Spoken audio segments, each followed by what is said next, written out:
que a sua felicidade pode ter a ver com o emagrecimento, com um corpo saudável, com vitalidade, com um peso adequado que faz você se sentir bem. Eu não estou falando de vaidade, eu estou falando de vitalidade, de saúde.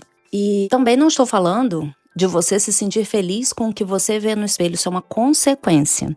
Eu vou te explicar do que eu estou falando, você vai entender.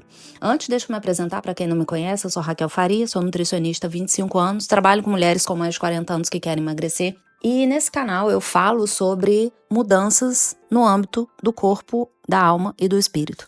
Falo sobre Deus, sobre as minhas experiências com Ele, sobre as transformações que Ele tem feito na minha vida nos últimos anos, porque realmente eu acredito que nós não conseguimos mudar a nossa mente, renovar a nossa mente de forma definitiva sem o poder do Espírito Santo agindo, sem nós darmos poder, darmos liberdade ao Espírito Santo para agir. O nosso corpo é comandado pelo cérebro e o cérebro é comandado pela mente. E a nossa mente é corrupta. A Bíblia diz que o nosso coração é enganoso. A mente e o coração são semelhantes aqui na Bíblia, porque na Bíblia o coração é visto como a sede das emoções, né? E as emoções estão na mente. Então, voltando no início, na primeira pergunta que eu te fiz sobre a felicidade, emagrecimento, mudança, eu quero compartilhar com você que eu estava ouvindo agora há pouco um podcast onde tinham dois empresários conversando e eles falavam sobre a felicidade dentro de um processo de sucesso empresarial. Quanto mais felizes os funcionários são, mais uma empresa produz, fatura, mais felizes os funcionários ficam. E, obviamente, se eles faturam mais, eles devem ser recompensados por isso, uma vez que estão felizes. E um desses empresários do podcast, uma coisa que ele faz dentro da empresa é a reconstrução familiar. Tentando lembrar qual foi o termo exato que ele usou, que é restabelecer o seu equilíbrio emocional, reconstruir a sua estrutura emocional em relação à família. Aí você pensa, se para você ter sucesso financeiro, melhorar a produtividade da empresa, consequentemente ter mais resultados financeiros e profissionais, e para isso você precisa estar mais feliz, e para você estar mais feliz, você precisa realinhar questões familiares, você acha que para emagrecer, você não precisa trilhar todo esse caminho? Você precisa estar feliz e basicamente o que tira a nossa felicidade é o desequilíbrio familiar. Dificilmente você vai pegar uma pessoa que está com um casamento maravilhoso, os filhos maravilhosos e ela não está bem. Normalmente, o motivo pelo qual uma mulher não está bem tem relação com as pessoas mais próximas. Isso não significa que não existem situações onde tudo está bem e a mulher nunca se sente bem, mas um indício de que não tem como a gente mudar os nossos resultados sem mudar a nossa mente, e quem faz isso é o Espírito Santo. Quem faz com que a gente seja capaz de olhar para o que a gente tem, ser grata pelo que a gente tem, se sentir feliz com o que tem e não ficar com foco no que está faltando. E mesmo que a gente não se sinta feliz, a gente está em paz, está seguro, está bem, porque a palavra de Deus garante que Ele está com a gente o tempo todo, que Ele cuida de tudo, que Ele tem o controle de todas as coisas, que a vontade dEle é boa, perfeita e agradável. A Bíblia não fala sobre o que a gente sente, fala sobre o que a gente sabe. A fé não é sobre o que a gente sente. Tá se sentindo feliz? Então tenha fé. Tá sentindo que todo mundo te trata bem? Todas as coisas ao seu redor estão do jeito que você gostaria? Então você vai ter fé. Não, não é sobre isso. É exatamente o contrário. Independente das circunstâncias, a fé é a firme certeza do que você ainda não vê. Então, tudo isso passa por um estado emocional de gratidão, de felicidade, de reequilíbrio familiar. E Deus está por trás, pela frente, pelo lado, por todos os lugares, no controle de todas essas coisas. Então não tem como você mudar definitivamente o seu peso, a sua forma de se relacionar com a comida, a sua saúde, a sua vitalidade, se você não se voltar para Deus. Se você não der essa liberdade para Deus agir sobre a sua alma, sobre a sua mente. Nós precisamos colocar isso como prioridade, desde a hora que a gente acorda até a hora que vamos dormir. Acordar já conversando com Deus, sem conversar com o celular, sobre as últimas mensagens do WhatsApp de ontem, ou Instagram, do que está acontecendo no Instagram. Como é fácil a gente se desconectar das coisas básicas, do básico.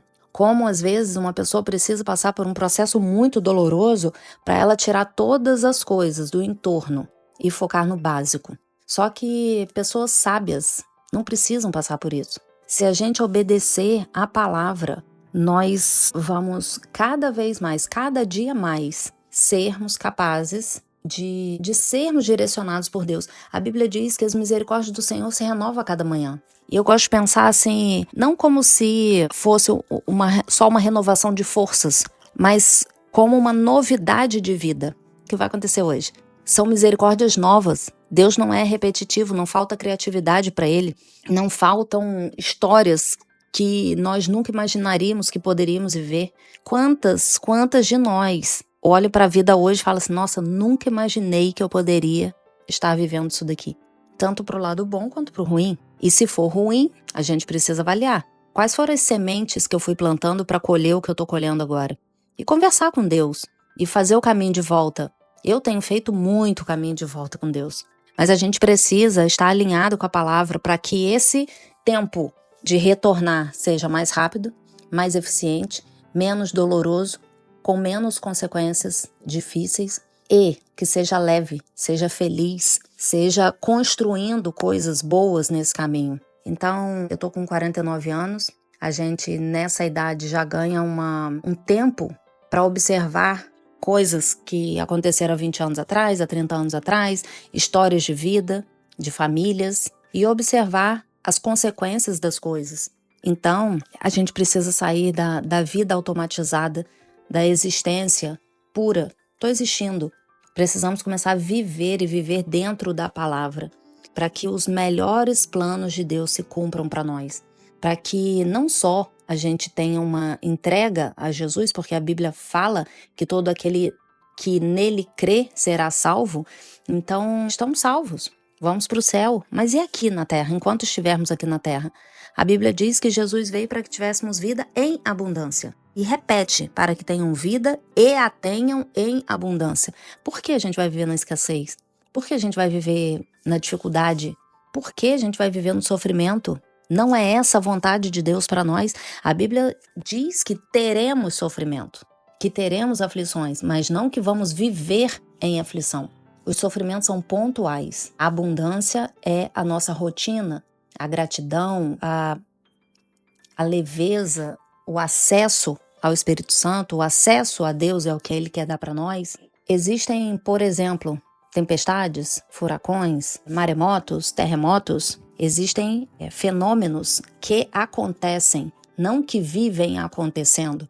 Alguns talvez já estejam na programação, outros são provocados pelo homem, pelas mudanças na natureza, mas pensa que todos os dias o sol nasce, o sol vai embora, as árvores estão ali, o mar está lá no lugarzinho dele, o vento está na velocidade que tem que estar, tudo funcionando dentro da normalidade. E nós fazemos parte disso. Nós fomos criados pelo mesmo Deus que criou toda essa harmonia, toda essa perfeição. Então a nossa vida deve existir dentro dessa harmonia, dessa perfeição. E quando alguma coisa acontecer, Ele vai nos dar estratégia para lidar com isso. Nós precisamos alinhar a nossa palavra, a nossa mente, as nossas ações com Deus. À medida que nós fazemos isso, tudo, absolutamente tudo na nossa vida se alinha. E o emagrecimento, a busca pela saúde, pelo corpo saudável, pela vitalidade, está incluída nessa lista. Não tem como tratar o emagrecimento ou qualquer outro tipo de mudança definitiva sem passar por Deus, sem entregar o governo e o domínio disso tudo para Ele. Essa é a minha mensagem para você hoje. Um beijo.